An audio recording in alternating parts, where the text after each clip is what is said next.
Hi, welcome to my channel. This is my first video. In this video, I will point out the flaws in the argument of pro-life.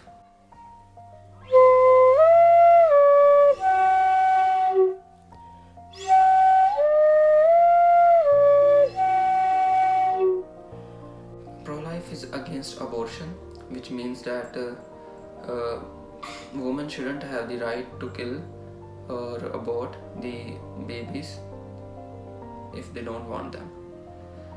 So I will point out the flaw in their argument. Okay, let's start the video. Okay, there are two premises of this argument. First is that life begins at conception, and the second premise is that the fertilized egg, even though it's just a cell, but it's alive, and after it's provided the right environment, then it can grow into adult human being. Therefore, its value should be same as an adult human being. These are the two premises. So let's examine the first one, which is that life begins at conception. The problem is not that we can't find when life begins, which is easy to do because we understand the entire process. The problem occurs because we don't know what is life. We don't know how to define it. We can try to put some characteristics, like if something can think like humans, then it's alive. But then babies or fetus can't be considered alive.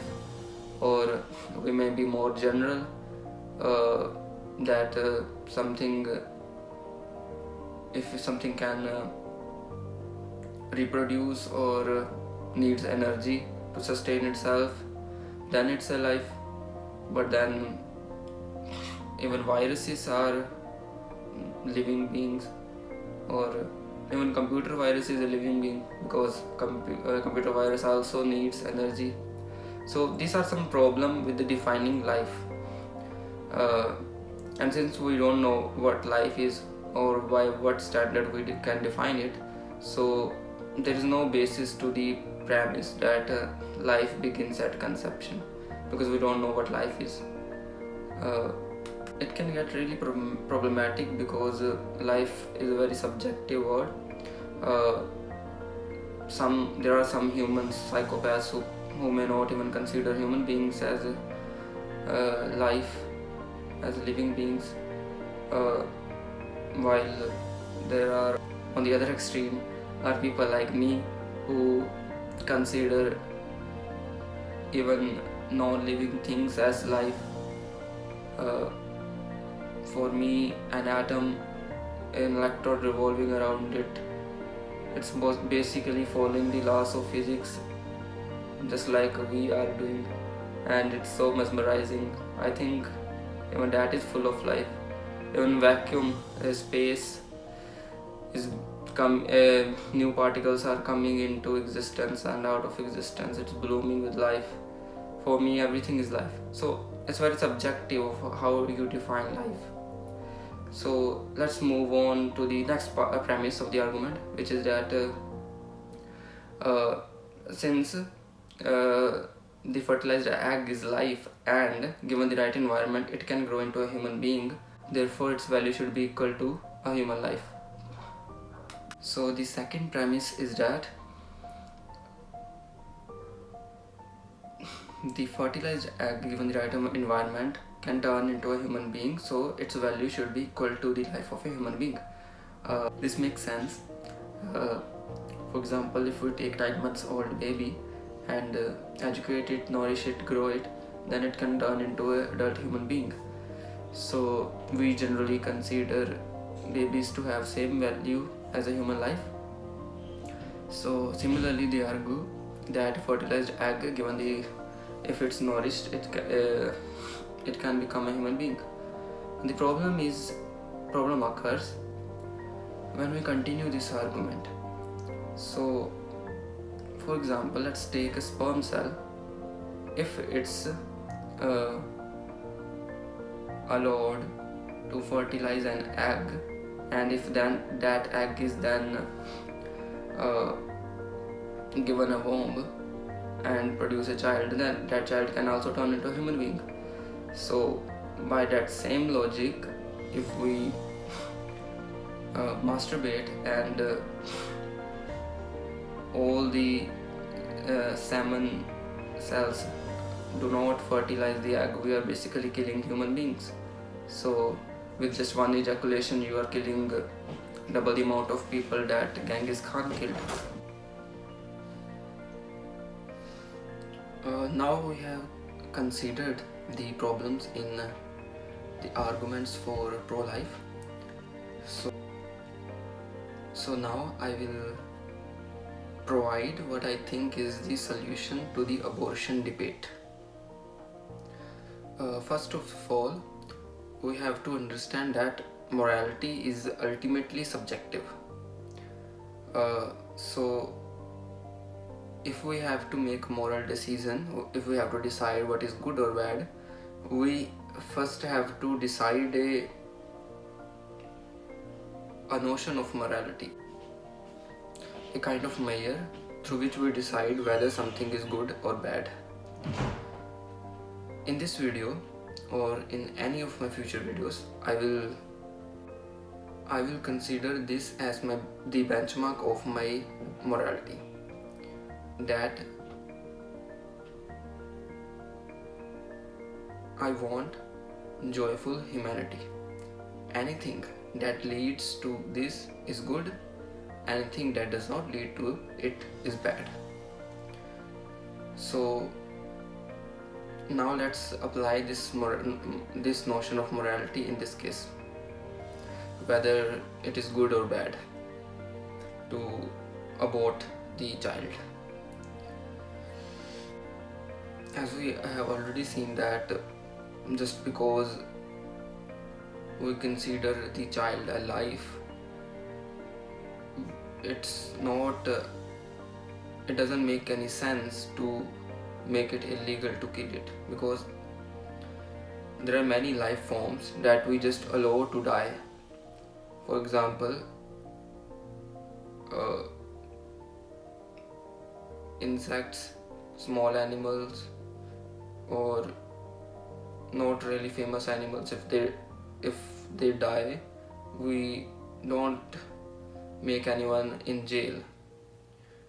Like if I kill a mosquito, I am not going to jail. That would be very absurd, and since we cannot save every form of life, and so we have to decide our priorities. So in the case of child, we have to decide whether aborting it leads to more joyful humanity or not. In this case, two people are affected. One is the child, the other is the woman.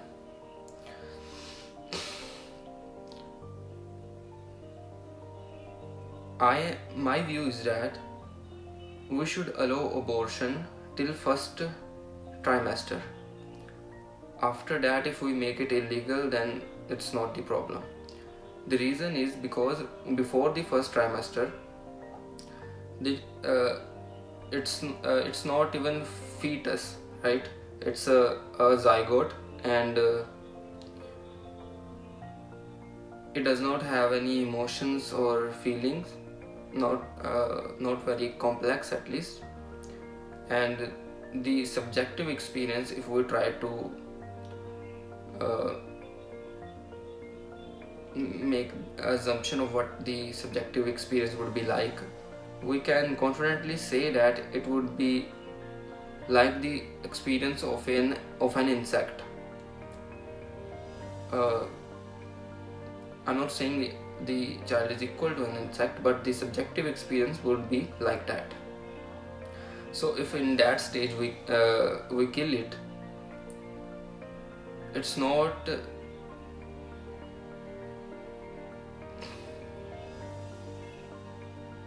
we are not doing any bad thing, because the child is not suffering.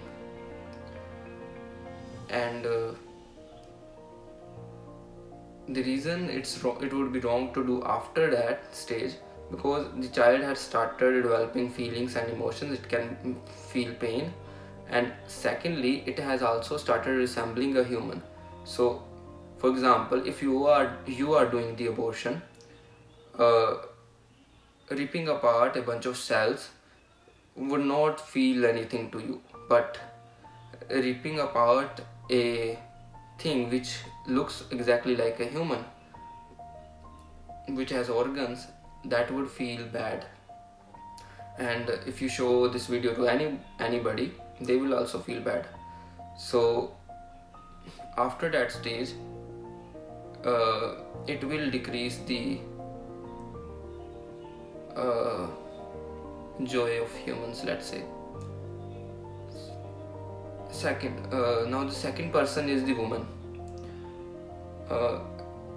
It is obvious that if the abortion is illegal, then the woman is basically being forced to bear the child. Bearing a child, growing the child, that's a big responsibility and big headache if someone does not want that. So forcing them to do that is certainly a lot of suffering. And secondly, think about the child being born in a family, or being born to a mother who doesn't want you. That would impact the child as well, because they will suffer in their childhood. They will not get as much love, and probably develop childhood traumas. And lastly, if abortion is made illegal, then we are basically making women less than man. So that's also not a good thing for the whole of humanity.